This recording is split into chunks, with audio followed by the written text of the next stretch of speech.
I grew up in a quiet town in rural Pennsylvania, the kind of place where everyone knew each other. Kids played outside until dark, and doors were rarely locked at night. But there was one rule every kid on our street knew by heart: never stay out after 9 p.m., and if you hear whistling, run home. They called him the Whistling Man.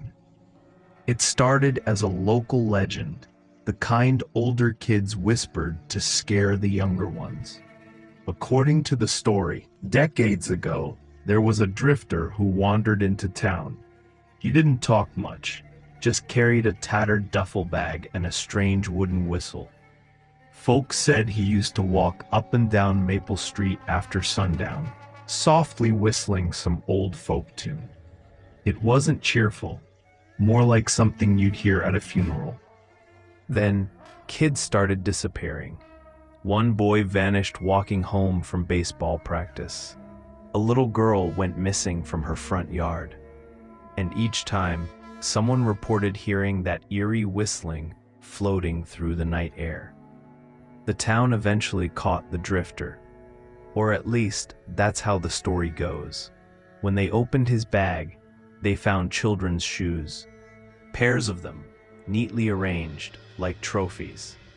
He was hanged by a mob before a trial could ever happen. But after his death, the whistling didn't stop. Every few years, usually in late fall, someone would swear they heard that same slow, haunting whistle drifting through the trees. Some said it meant he'd claimed another soul. Others believed it was just the wind.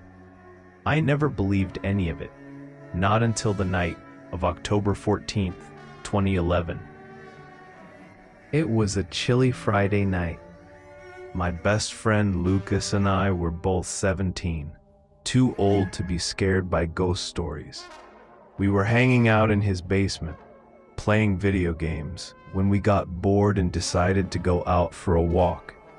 It was 9:23 p.m., a stupid time to leave, but we were teenagers and felt invincible.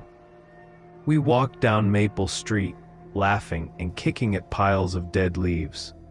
There was a thick fog rolling in, the kind that muffles every sound and makes the streetlights look like glowing orbs in the mist. About halfway down the block, Lucas froze. "Do you hear that?" he whispered. I strained my ears. At first, nothing.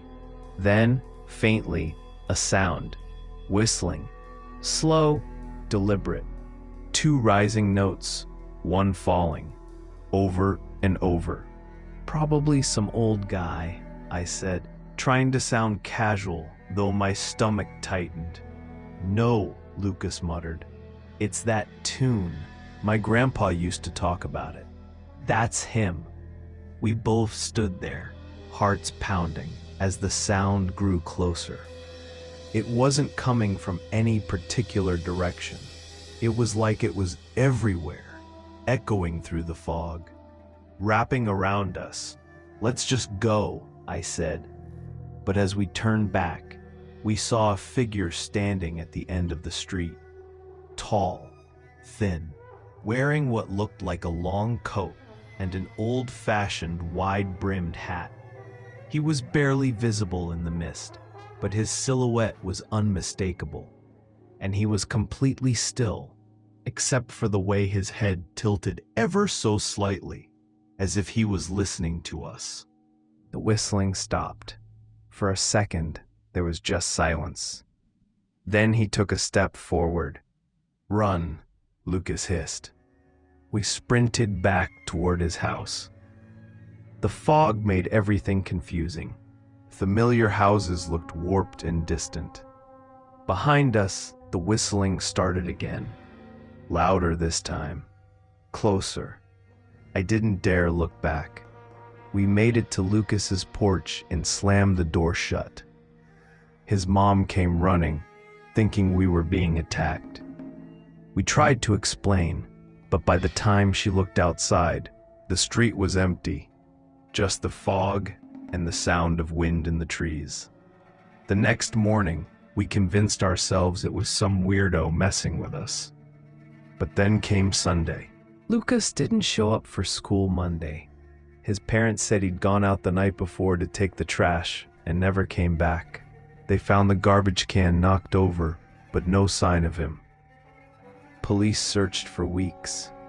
They dragged the creek, questioned everyone, even brought in dogs. Nothing. Lucas was just gone. A few days after the search ended, I got a text from his phone at 2:17 a.m. It was a voice message, no words, just that same slow, deliberate whistling. 2 rising notes, 1 falling, over and over. The police traced the signal. It came from somewhere deep in the woods north of town. They never found the phone. I moved away for college the following year, but every October, like clockwork, I get a call from a blocked number. If I pick up, I hear that whistle. If I ignore it, the voicemail is always the same. I don't know if it's him, the drifter, the legend, or something else entirely. But here's the thing. 3 other people who got those calls over the years, they're all missing now. And last night, for the first time, I heard the whistling outside my apartment window. I live on the 6th floor,